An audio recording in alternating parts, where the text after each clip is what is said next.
Okay. Here's my surrounding here. We'll prop this up right over here.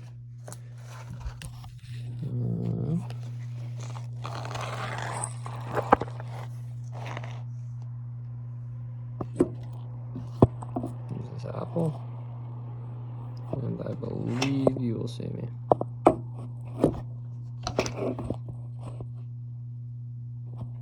Okay. All right. So my patient is unconscious. We want to get him back conscious. So immediately, first thing I'm gonna do, well, you'll figure out he's unconscious by checking his pulse. Then after that,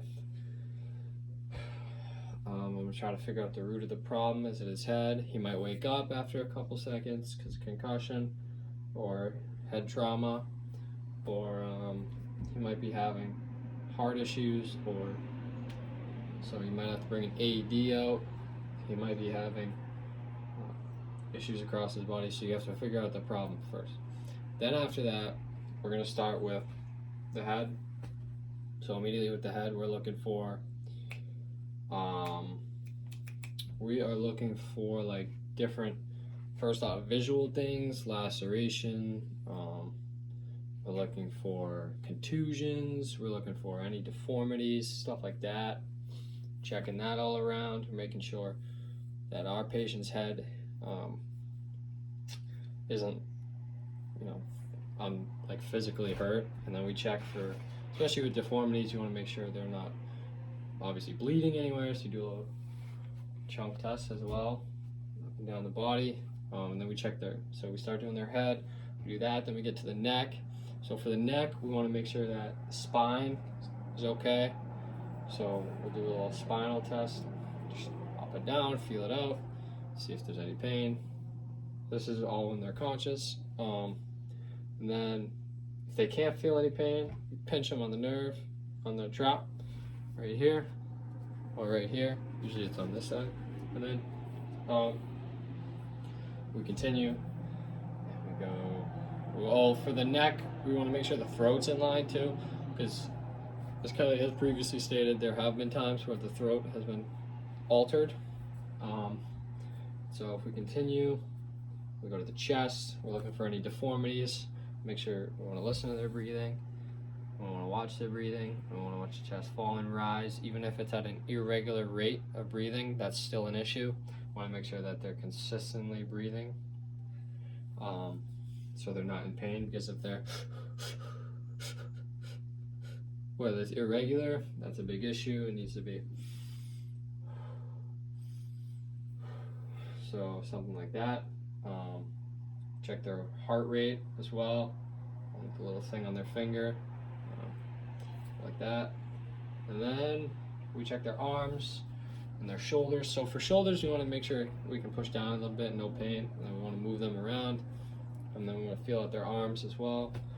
And then we're going to do the same for the other side. Then we get to the hips, the pelvis. So we always want to push in, not down, because if you push down, you can end up forcing a bone that could be potentially shattered or broken into different muscles. And there are a lot of arteries in your legs. So if you get pushed into the wrong artery, you could have internal or external bleeding. And with an artery, that is very, very scary. And that's the same case for the shoulders as well. And for the hands also, you need to wiggle them around, see if they're feeling them at all. And then moving on to the legs, continuing from the pelvis, we are just feeling them out, a little mobility if they can feel it. Then we get to the feet, we're checking distal pulses, and we're also checking for like wiggling their toes if they can still feel it. So if they pass all those things, then we're gonna go later do a secondary assessment. And every 5 minutes for an emergency, we're checking their pulse, and every 10 minutes we are checking their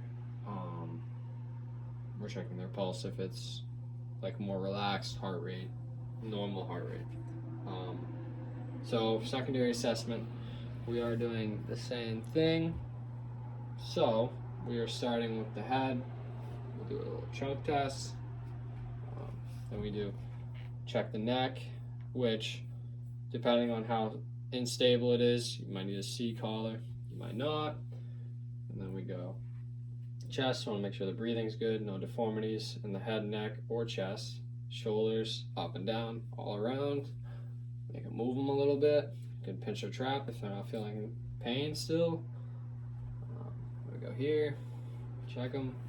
Here, check them. Maybe move their arm around a little bit, just to make sure they can move them.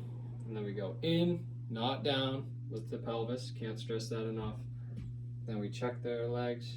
Check their legs, move them up a little bit, unless they have an injury there. And then we check the feet, the pulses, and we also make sure that